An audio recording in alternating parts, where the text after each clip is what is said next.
Hello, I am Armand Boissy, your real estate realtor in Lake Atitlan, Guatemala. Today I want to speak with you about how real estate transactions work in Guatemala and how it is so different than what you're used to. It is very usual that my clients are surprised by the way we do the transaction. And first of all, I would like to recommend you to hire a realtor or at least a Guatemalan notary which is specialized in real estate, because if you are going to invest in a country you don't speak the language and you don't know the norms, you could have some surprise. So don't hesitate to assess yourself with the best professional. Let's say now you have found a house, a piece of land, a business, and you have contacted either the realtor or the owner, and you have made an offer and the offer is accepted. So it's not very the same that we have in the States, because we don't have a formal exchange of letters. If you work with me, because I am a realtor, we would do a letter of intent and it would be signed by the parties, but it is not as structured and legal as it is in the United States. For example, if you come from the North countries.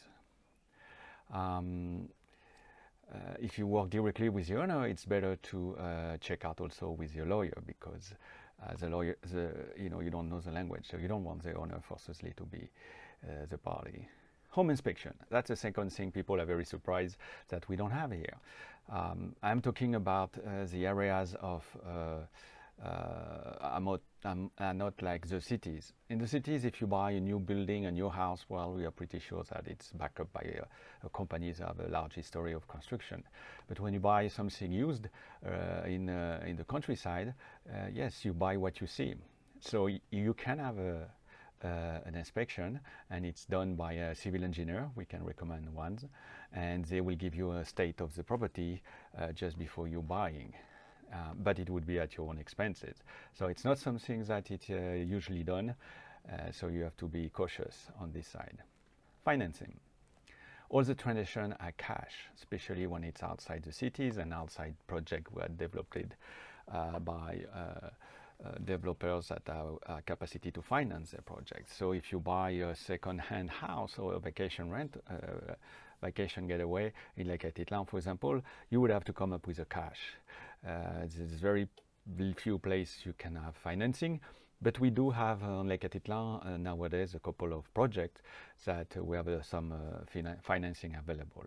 So remember, bring the cash. Now, the most important different thing is to understand the different form of ownership.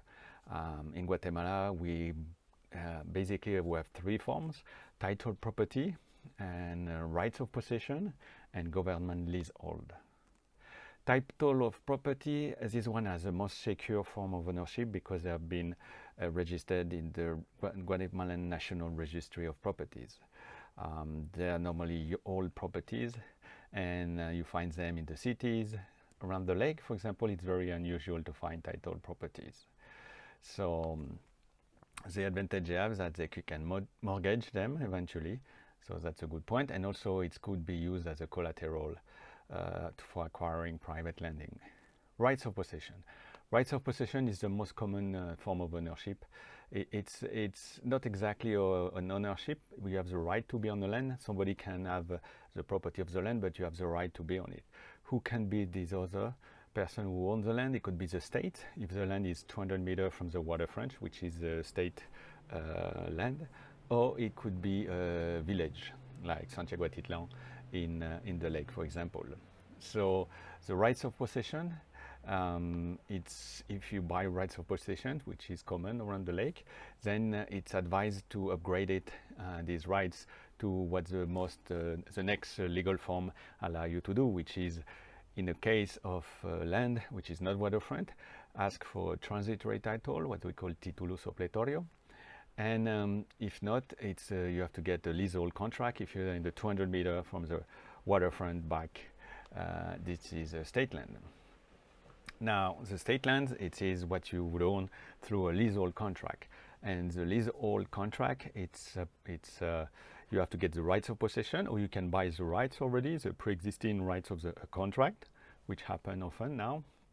And if you don't buy the rights, then you go to this office Expat of the government, and it's a simple process, and it takes 8 to 12 months to finalize it, and it gives you 10 to 30 years rights on the land. So you won't own the land, but you would own the house. I made a post on my blog on this Expat, so you can refer to it. I will put it in the note below.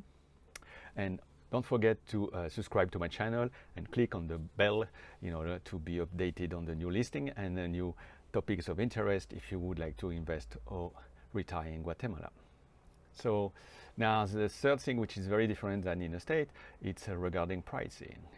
We don't have a sophisticated system of registration that we have in the States, so it's difficult to have an appreciation of what's going on in the market.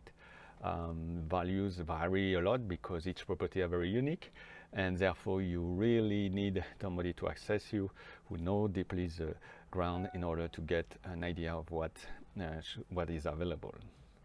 So yes, all these points make the transaction a little bit awkward for the ones who are very well in the system of the most developed country, but it does work, and it requires some patience most other case, because there's some layers of issues to verify, and but we're happy with a lot of our clients to be able to help them to get the property they want. So thank you for watching, and we'll see you for the next video. Don't forget to subscribe to the channel and click on the bell to have an updated on our listing and information. Have a nice day.